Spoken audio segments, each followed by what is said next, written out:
I'm pregnant with John's child, so you, Karen, should divorce John, because it's just too pitiful for a child to grow up without a father, don't you think? With tear-filled eyes, Lisa gently stroked her still flat stomach. Behind her, Lisa's parents were glaring at me. John's childhood friend and ex-girlfriend Lisa had shocked me several times before, but this time, I was truly and deeply disappointed. After all, my husband John is already... My name is Karen. I had a happy marriage with John. The reason why it's in the past tense is because John has left this world. John went out one morning with a smile saying, "I'm off," and came back cold. He had passed away suddenly from an illness. John and I had just started our calm married life. Until recently, John and I had been troubled by my mother-in-law and Lisa, John's ex-girlfriend. Since John's death, I've had almost no contact with my mother-in-law, but she was a selfish woman.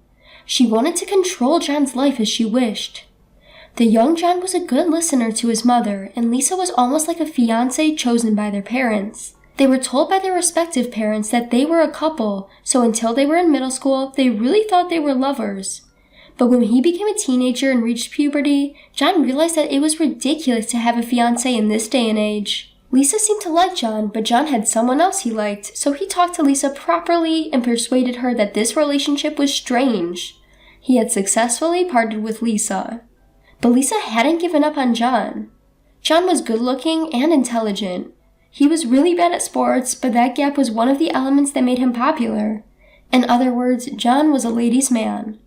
So naturally, after breaking up with Lisa, he had other girlfriends. When Lisa heard that John had a girlfriend, she would show up in front of John and his girlfriend on their dates and start babbling about her memories with John. No girlfriend of John's would feel good about hearing stories like how their first kiss was when they were in kindergarten, or how they had always believed they were engaged because their parents had said so. Even when John had a girlfriend, Lisa would interfere and he ended up being dumped. Or so I've heard. Of course, I, who started dating him after he became a working adult, also received the same treatment from Lisa. Surely, it was unpleasant, but I didn't particularly want to break up with John. John was truly cherishing me, and I wanted to cherish him as well. Our relationship was about our feelings for each other, and I thought Lisa had nothing to do with it. When John said, "I'm sorry," looking remorseful, I said, "Don't worry about it. Let's have some ice cream. I'm hungry." And he said he was truly relieved. He said that was when he wanted to marry me. John and I decided to get married, but this time, Lisa and my mother-in-law formed a tag team and stood in our way. Lisa's family is quite wealthy, and it seems that my mother-in-law wanted John to marry Lisa and benefit from it herself. Since Lisa seemed to want to marry John, their interests were aligned. I was harassed many times. When I went to my in-laws' house to greet them, I was surprised when my mother-in-law invited Lisa to the house for a tea party, even though it was a day we had told them about in advance. My father-in-law was trying to calm my mother-in-law down, saying, "That's enough," but in front of my strong-willed mother-in-law, he barely had a say. Whenever she retorted, "You're so annoying. Lisa is just like a daughter to us, it's fine," my father-in-law would just shrink back and fall silent. Lisa knew all of John's past girlfriends, so I was the one she enjoyed laughing at the most, positioned as the worst-looking one. John didn't choose his wife for her looks but for her personality, but I can't believe Karen is such a wonderful person, Lisa said snidely, causing an uproar with my mother-in-law. John was furious with my mother-in-law and Lisa. "Don't ever get involved with Karen again," he yelled, taking me away from his family's house. He apologized to me repeatedly and truly did not invite his mother-in-law to our wedding. Of course, John didn't invite Lisa to the wedding either, which obviously didn't sit well with my mother-in-law and Lisa. In revenge, my mother-in-law and Lisa waited for a moment when John wasn't home and visited our new home. I was told by John that I didn't need to interact with them, so the moment I saw them on the security camera, I asked them to leave, but they didn't give up. Since they kept repeatedly ringing the doorbell and causing a commotion outside, I reluctantly opened the door because I didn't want strange rumors to spread around the neighborhood.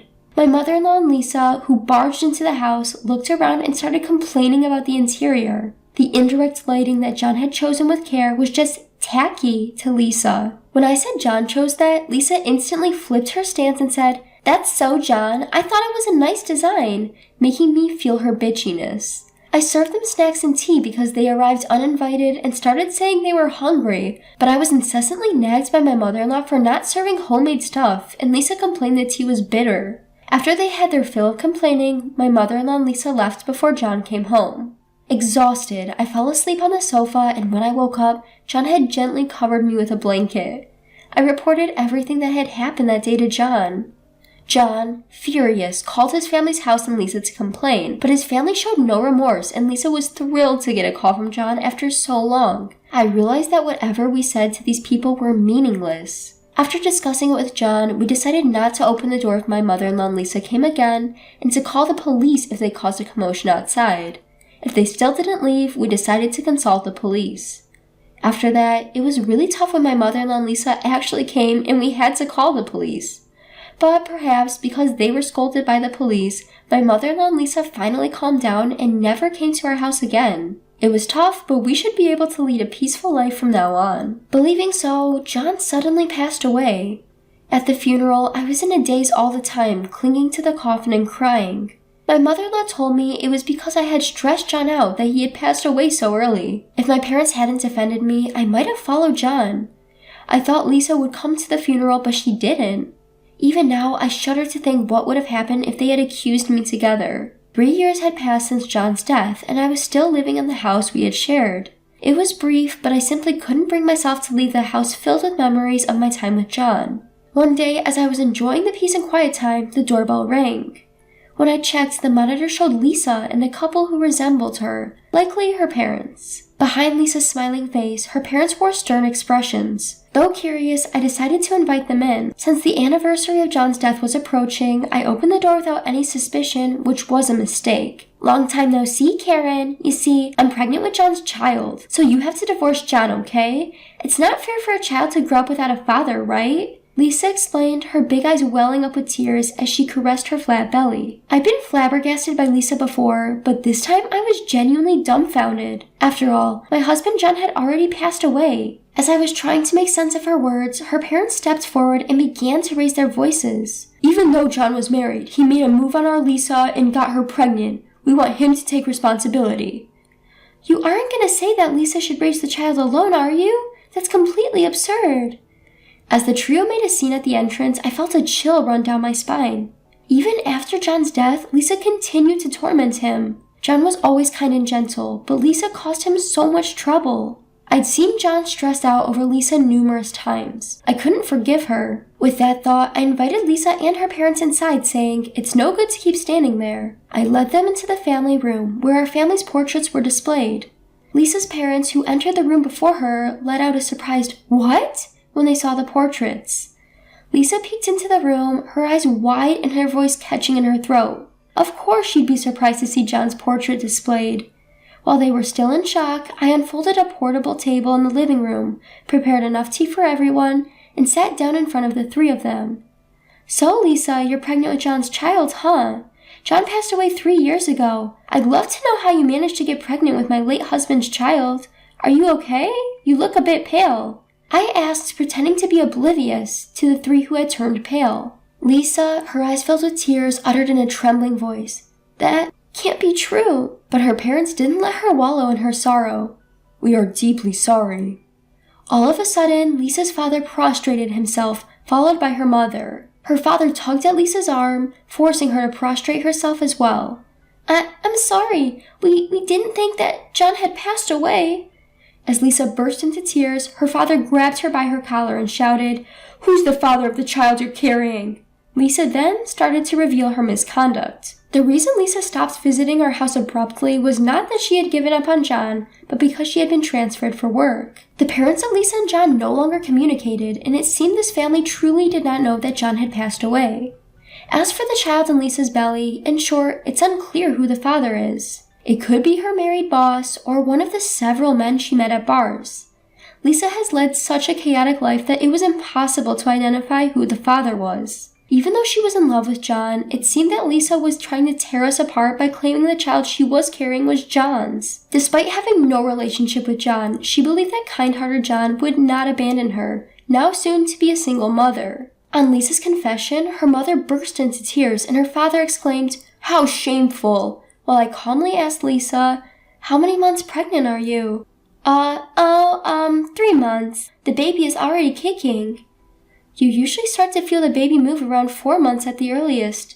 You seem to be feeling the baby move quite early. Are you sure that there's really a baby in there? Considering Lisa's past actions, it was questionable whether there really was a baby in her belly. As I pierced Lisa with a cold stare, she trembled and answered, "To tell the truth, there's no baby. I love John, I really do. That's why I..." As Lisa started to babble incoherently, her mother began to smack her on the back. Lisa's father, once again in tears, bowed deeply to me and said, "We will come another day to apologize," and left the house.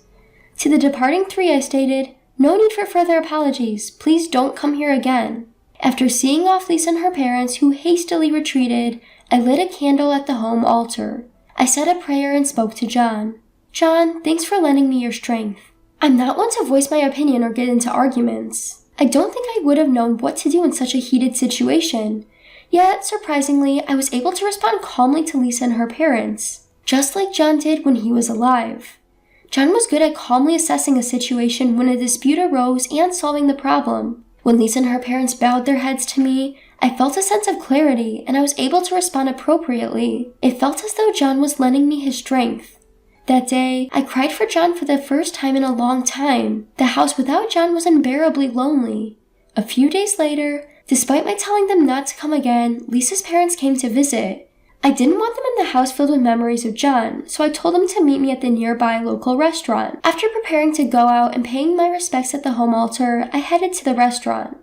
There, Lisa's parents were waiting for me, looking pale. "We deeply apologize for our rudeness the other day. We're truly ashamed of our daughter," began Lisa's father.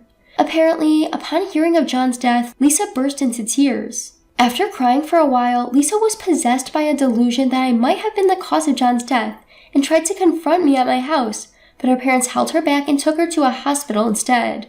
Lisa was diagnosed with a severe mental illness, a condition where she doesn't hesitate to hurt others if it means realizing her desires. To correct her distorted cognition, it seems she will be undergoing counseling from now on. Lisa, who quit her job because she misunderstood that she would marry John, will probably have to live a tough life facing herself while receiving counseling. Her parents are expected to bear the cost of treatment. Although they come from a wealthy family, Lisa's parents seemed quite old. They expressed their difficulty in leaving behind a daughter like her. "This is our apology for the other day." With those words, Lisa's parents handed me an envelope filled with cash. I didn't even bother to check the amount. I didn't need the money. I rejected the cash envelope right away. "I don't need this kind of money. All I want is to never have to deal with you or Lisa again. Why don't you use this money to move somewhere far away so you won't have to cross paths with me?" I said with a hint of sarcasm. Lisa's parents replied solemnly, "We would." After that, it appears they really did move. They sent a letter with the news of their move, along with some more money, which I also rejected outright. Looking at the address of their new home, it seems they moved quite a distance away. Now, Lisa will probably never be a part of my life again. "You know, our married life has been filled with so many disturbances," I said to the photograph of my late husband, John, besides his favorite cake on the altar. "But still, I cherished every moment after, and my life with John was a happy one." "Thank you," I said, on what happened to be the anniversary of John's death. "From now on, I plan to live my life alone without John. I will experience many joys that John didn't get to, and when I eventually join him in heaven, I will have plenty to brag about."